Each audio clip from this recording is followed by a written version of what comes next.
Bonjour à tous, bienvenue dans cette vidéo qui fait directement suite à la précédente, où je vais donc essayer de vous faire une routine qui affiche un pixel sur l'écran. Alors juste avant, je voulais revenir sur les sauts. Juste, j'ai oublié de vous dire une petite chose. Quand on fait par exemple, vous avez écrit ça comme ça.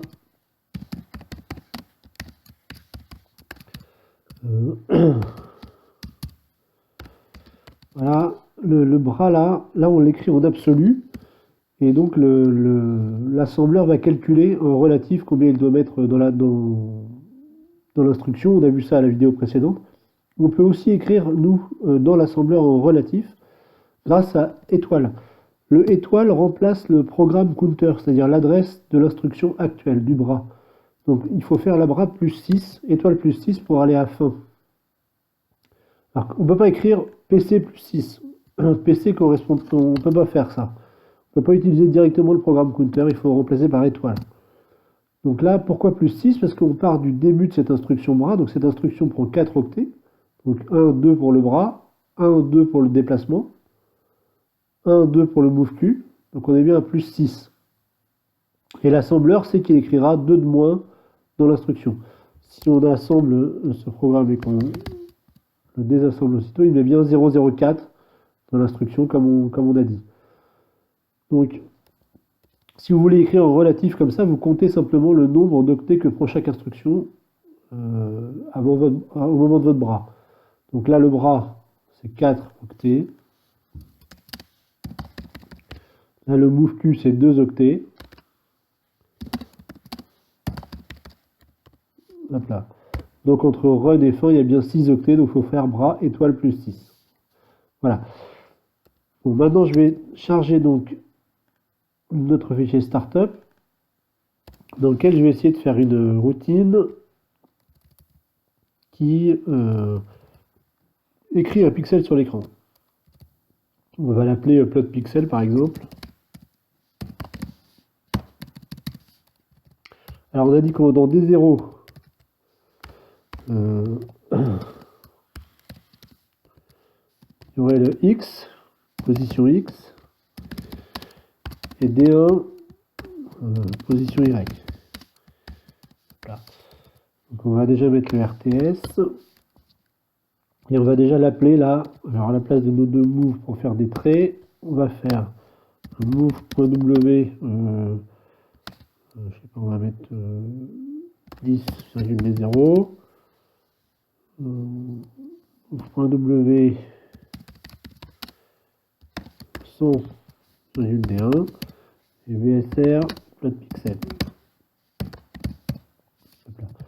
Donc ça devrait, enfin on va essayer d'écrire donc un pixel à la colonne de 10 et à la ligne 100. Alors comment on fait ça?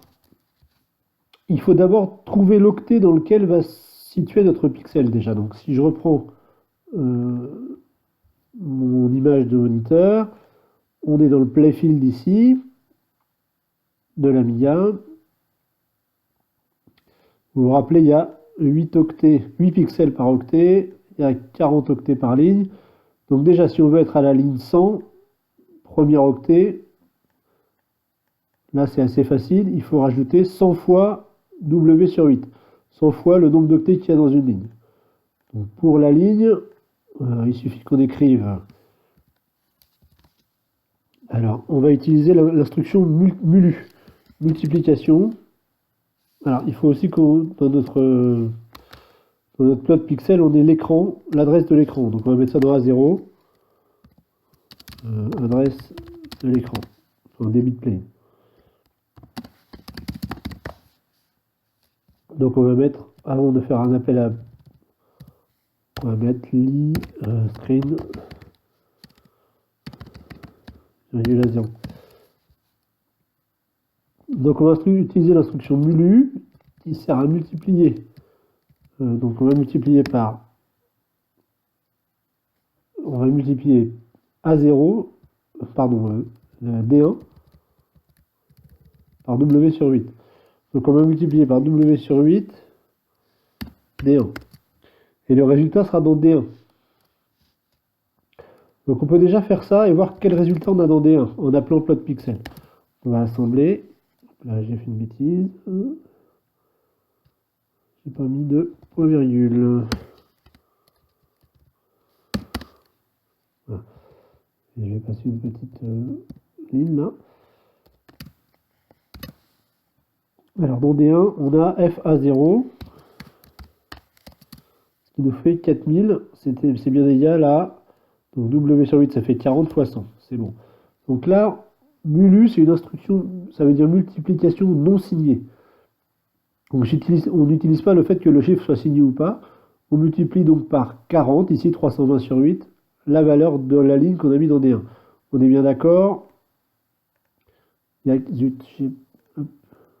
y a 40 octets par ligne. Hein, W sur 8, ici, est égal à 40. On veut aller à la centième ligne, donc cet octet-là sera à l'adresse A0. L'adresse A0, c'est cet octet-là. Là, on sera en A0 plus W sur 8 fois 40. Hein. Ok, cet octet-là sera en A0 plus W sur 8 par 40. Pour vérifier que ça, déjà, ça marche, on peut simplement aller écrire un pixel n'importe où. On va mettre le pixel 7, par exemple, en A0. Et on va ajouter, pardon, avant D1 virgule A0. On va ajouter D1 à A0, comme ça. Alors, je ne sais pas si vous voyez, mais il y a bien un pixel décrit ici. A priori, à la ligne 100. On peut le mettre à la ligne 200 si on veut.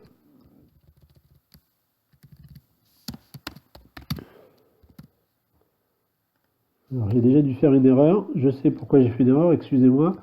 J'ai oublié un détail important. On est en interleave, donc il y a il y a le nombre, il y a BPLS ligne par ligne d'écran. Donc il faut que je multiplie W sur 8 par D1 et il faut que je multiplie par BPLS aussi.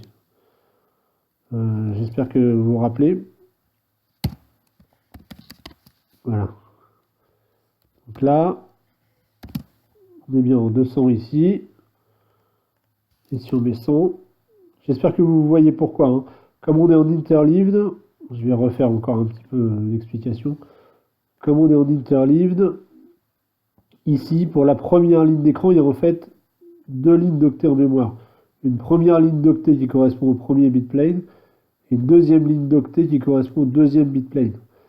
Donc, cette ligne écran est représentée par deux lignes d'octets en mémoire. Donc et s'il y avait 3 bits planes, ce serait 3 lignes d'octets, c'est 4 bits planes, 4 lignes d'octets. Donc il faut multiplier la ligne par W sur 8 par le nombre de bits planes pour passer effectivement toutes les lignes qu'il faut en mémoire pour arriver à la bonne ligne d'écran. Voilà, donc on va revenir à 100 comme prévu au départ. Alors j'espère que je vais réussir à faire cette routine en faisant une vidéo parce que c'est pas évident. Donc ensuite, donc pour la ligne c'est bon. On est bien. Alors on va aller à upload pixel. Maintenant il faut savoir que dans un octet, alors dans un octet, les pixels, on va prendre cet octet là par exemple, là, pour l'exemple. Donc les pixels sont numérotés pour cet octet là de 0 à 7. Il y a bien 8 pixels dans le premier octet. Mais les bits, le rang des bits est à l'envers. Le bit 0, il est là. Le bit 7, il est là. Donc, il va d'abord falloir qu'on sache dans quel octet de la ligne se trouve notre pixel. Donc pour ça, c'est assez facile. On va diviser notre valeur de colonne. Par exemple, je ne sais plus combien j'ai mis dans des 0, j'ai dû mettre 10. On va diviser 10 par 8 pour savoir à quel octet il est. Donc, on va faire ça tout de suite. Alors, pour diviser, on utilise l'instruction divu. Alors là, c'est assez compliqué. On va diviser par 8 des 0. Donc, quand on utilise l'instruction divu, zut. bon, tant pis, je vais tout effacer, je réécrirai. Quand on utilise l'instruction divu, on prend des zéros. Voilà, des zéros avec ces 4 octets. L'instruction divu, elle divise le mot qui est ici par 8. Elle met le résultat de la division dans la partie basse de D0, le point W de D0 là, et elle met le reste de la division ici, dans le point W du haut. Donc là, c'est le résultat entier de la division, et là, c'est le reste de la division. Alors, donc si on fait ça, hop là, on va avoir ensuite dans D0 l'octet, enfin dans D0.W, donc dans le bas de D0, on va avoir l'octet dans lequel se trouve le bit, mais pas la position au sein de l'octet. Elle sera dans le reste de la division. Donc pour l'instant, on va additionner la partie .W de D0 à A0, et on va mettre pareil, on va afficher n'importe quel octet, 1, virgule A0.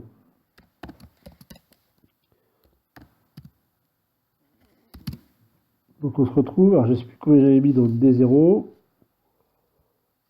10. Alors, pardon, je vous ai dit une bêtise.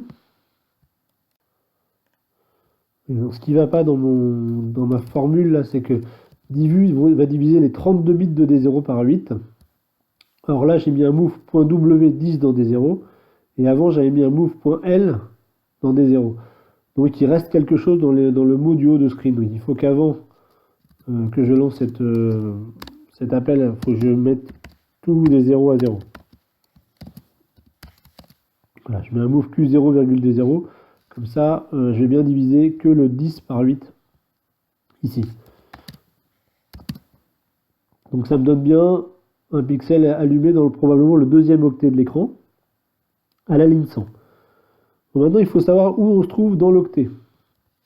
Alors, donc il faut prendre le reste de la division par 8. Donc on peut, pour avoir ce reste, il faut swapper des zéros. Je ne sais pas si vous vous rappelez ce que fait swap. On inverse le mot haut et le mot bas de D0. Donc on a donc le reste de la division par 8 de D0 dans le point W D0 maintenant. Et ce reste de la division par 8, comme je vous disais, correspond... Donc en fait, il va correspondre à par exemple un chiffre entre 0 et 7, forcément, puisque c'est le reste d'une division par 8. Mais ça va être l'inverse de ce qu'on cherche. C'est-à-dire que on va, par exemple, le pixel 0 va être ici, au pixel 1 va être ici, au pixel 2 va être ici, 3, 4, 5, 6, 7. Voilà. Et nous, ce qu'on veut, c'est plutôt, si c'est le pixel 7, il faut allumer le bit 0. Si c'est le pixel 6, il faut allumer le bit 1. Si c'est le pixel 7, si c'est le pixel 0, il faut allumer le bit 7. Donc il va falloir qu'on inverse tout simplement ce qu'il y a dans des zéros là. Alors qu'on fasse note.w D0. Et ensuite on va pouvoir faire B7 D0,A0. Normalement, alors là on a dit qu'on était à la colonne 10. On va voir si ça marche quand on met la colonne 0. Alors pour se rendre compte, on peut tout simplement, pour l'instant on va se mettre en ligne 1. D1 et on va se mettre en pixel 0. Et en même temps, on va faire un trait juste avant ça, au tout début de screen, de couleur rouge. Donc on va faire move.w $FFFF, virgule screen plus BPL size. Vous vous rappelez, ça va nous donner un trait rouge en haut de l'écran. Et juste en dessous de notre pixel qu'on vient d'écrire, qui est bien le pixel 0. Donc a priori c'est bon. Donc si maintenant on va essayer de mettre le pixel 1, ça a l'air d'être bon. On va essayer de mettre le pixel 7. Ça a l'air d'être bon. Comme c'est un point W, le trait rouge, il y a deux octets de suite. Donc on va essayer maintenant d'aller au pixel 10. Ok, ça a l'air d'être bon. On va essayer d'aller au pixel 100.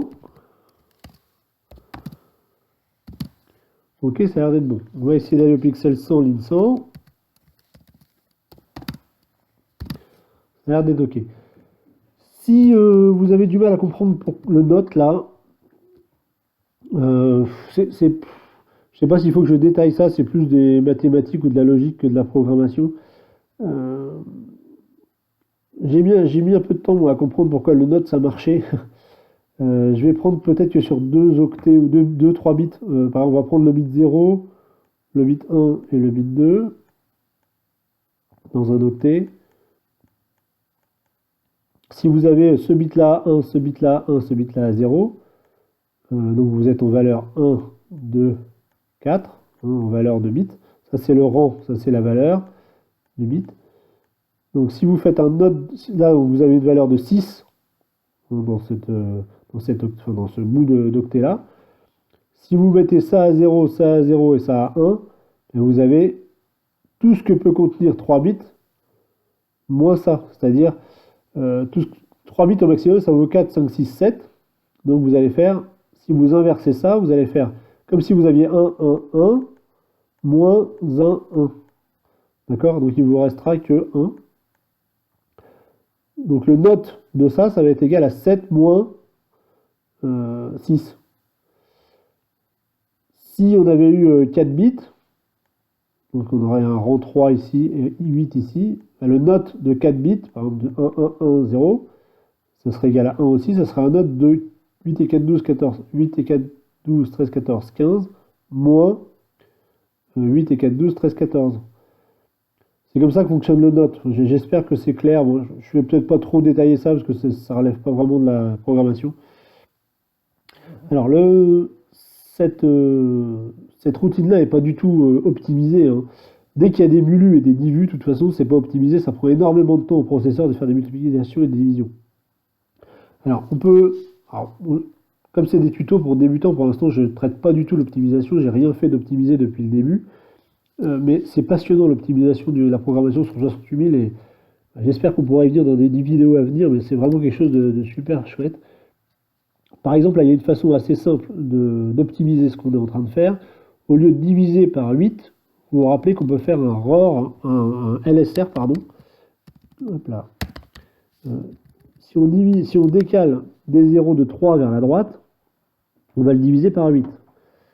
Du coup, le problème de ça, c'est que on va perdre le reste de la division. Là, il va plus falloir faire swap, il va falloir garder des zéros dans quelque chose. Donc, par exemple, on peut faire move W des 0, D2. On sauvegarde des 0 dans D2.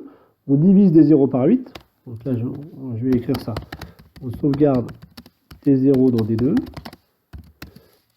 On divise des 0 par 8. En décalant de 3 à droite. Voilà. On additionne à l'adresse du screen. Et ensuite, pour récupérer le reste de la division, on remet move W D2. On prend directement D2.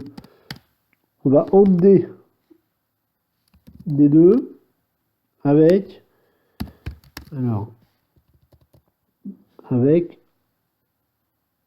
dollar ou avec 7 tout simplement. J'espère que c'est clair ça. C'est un peu comme ce que je viens de vous expliquer. On a notre octet qui est comme ça, enfin notre point W. Ce qui nous intéresse, c'est les 4 derniers bits, enfin les 3 derniers bits même. Donc les bits 0, 1 et 2 qui peuvent donner des valeurs entre 0 pardon, et 4, 5, 6, 7, puisque le reste de la division par 8 est forcément un chiffre entre 0 et 7. Donc ce qui nous intéresse dans la position X, c'est les 3 derniers bits, c'est-à-dire les bits entre 0 et 7, qui seront le reste de la division par définition, puisqu'on divise par 8. Donc, du coup là, ce chiffre D2, ce sera le bit qu'il faut mettre, on le négative, pareil, enfin on le note, pardon, on l'inverse, et on mettra D2, virgule à 0 plutôt que D0. J'espère que c'est clair. Je vais écrire tout ça. Donc là, on addition octet d'arrivée à A0. Là, on prend le reste de la division de D0 par 8, de x par 8, puisqu'on avait mis x dans D2. Donc, on inverse pour avoir le rang du bit, et on met le bit à 1.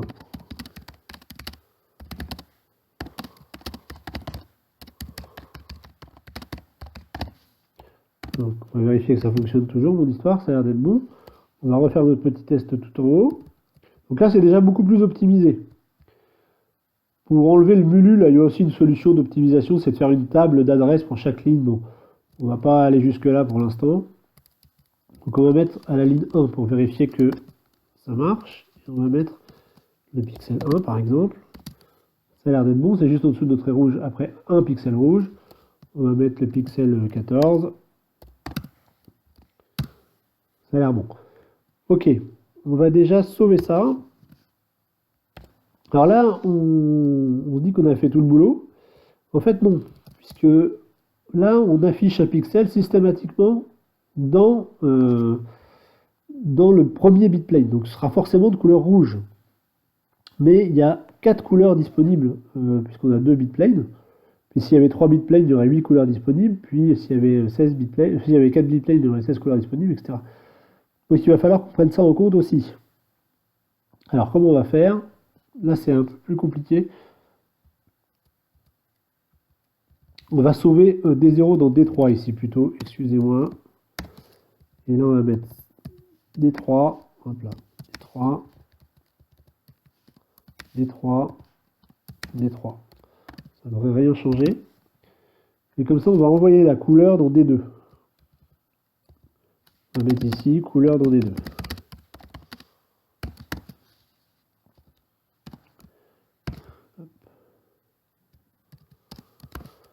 Alors, si on a la couleur dans D2, on va envoyer par exemple ici la couleur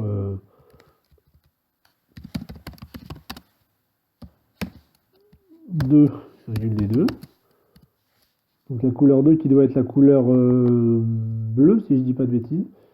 Alors, il va falloir qu'on fasse une boucle en fonction des bitplanes. Alors là, ça va être... je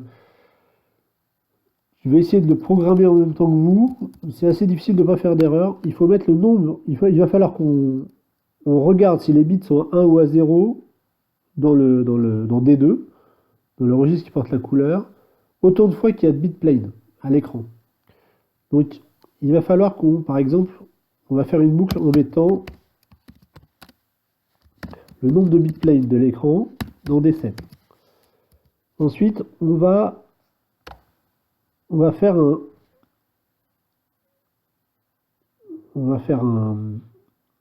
ROR pour B 1,D7. Alors, un ROR ou un LSR, c'est pareil.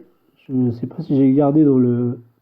Je vais vous remontrer un petit peu comment ça marche, les LSR et les ROR. J'avais dû mettre quelque chose à un moment dans ce dossier-là. Je ne sais pas si je l'ai encore. Non, je ne l'ai plus. C'est peut-être à la fin. Voilà. Donc,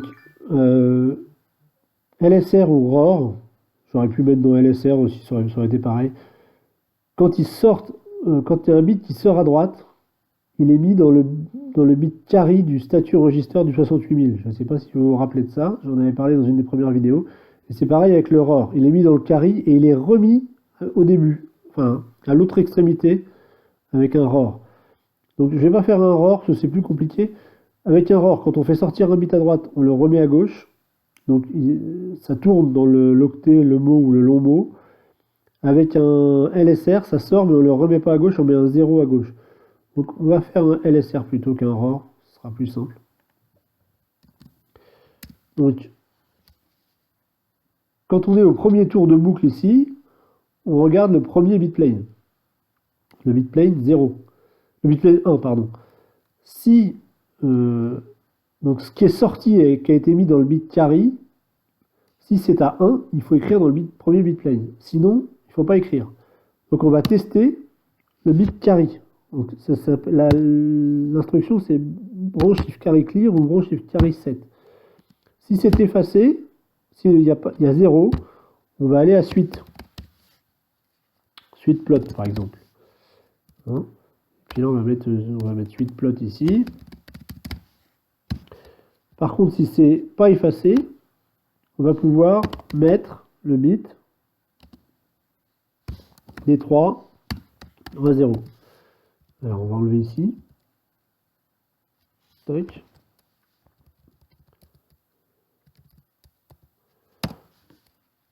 Donc que ça soit effacé ou mis, de toute façon ensuite il faut ajouter à A0 un BPL size pour aller voir le bitplane d'après. J'espère que c'est à peu près clair. Et donc on va faire boucle loop cool, on va appeler ça boucle de couleur. Et on va mettre évidemment, je fais une bêtise, on va mettre surtout le compteur avant la boucle. Donc on met le nombre de bitplanes total que possède l'écran en D7. On décale D7, pas D7 pardon, D2, le registre de couleur, enfin le registre qui contient la couleur, de 1 vers la droite, et on garde le bit qu'on a décalé, il est dans le bit de retenue, qu'on peut tester par BCC ou BCS. Si carry clear, BCC, branch carry clear, ça veut dire que c'était 0, il n'y a pas besoin d'écrire un bit. Donc on va à la suite, sinon on écrit le bit, donc à la position D3, à l'adresse A0. Ensuite, on va au bitplane d'après, que on ait fait ou pas, qu'on ait mis ou pas le bit A1. Et on va faire dbf d7 loop cool. En sachant que j'ai fait une bêtise, puisqu'on met toujours -1, vous vous rappelez, dans les boucles. Et là, normalement, ça devrait nous mettre un bit de la bonne couleur à l'écran, enfin un octet. Je pense que ça va pas marcher, mais je vais essayer quand même. Alors là, il est rouge. Qu'est-ce qu'on avait mis comme couleur? La couleur 2, c'était rouge, je sais plus.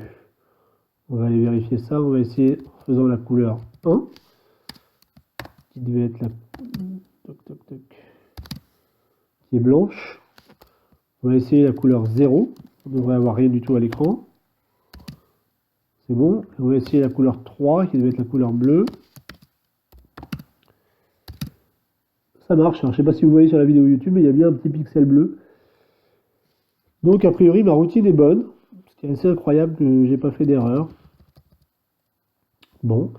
Écoutez, tant mieux. Alors, toujours le même problème. On a modifié dans cette routine A0, D0, D1 et D2. Donc, on peut les sauver sur la pile, comme on a appris à faire la dernière fois. Donc, movem.l. Donc, on peut faire comme ça. D0-D2. Il va sauver tous les registres D, /A0, virgule, -sp. Alors, je ne sais pas si j'ai tout mis là. On transforme bien D0, on transforme bien A0, on transforme D3 aussi, on transforme D7. Là, il va faire avec le tiret, il va faire tout ce qu'il y a entre les deux. Donc D0, D1, D2, D3. Et avec le slash, il les prend un par un. Donc D7. Là, on transforme bien D2 aussi. Donc on transforme bien D0, D1, D2, D3, D7 et A0. Ok. Et donc à la fin, on remet sur la pile. On réécrit nos registres. Donc D0-D3, D7, A0. Et c'est tout. Je vais sauver ça. J'aurais dû le mettre dans un fichier temporaire avant. Bon, tant pis. Ça n'a pas été fait. J'assemble. Je lance. Ça a l'air de fonctionner. Voilà, bah écoutez, c'est tout pour cette vidéo. Dans la prochaine, on va attaquer la dernière puce magique de l'Amiga, qui est aussi la plus complexe, qui est le Blitter, qui était une vraie révolution pour l'époque. Donc il me faudra sûrement plusieurs vidéos pour vous en parler. Voilà, j'espère que cette vidéo vous a plu. Je vous souhaite à bientôt. Je vous dis à bientôt plutôt.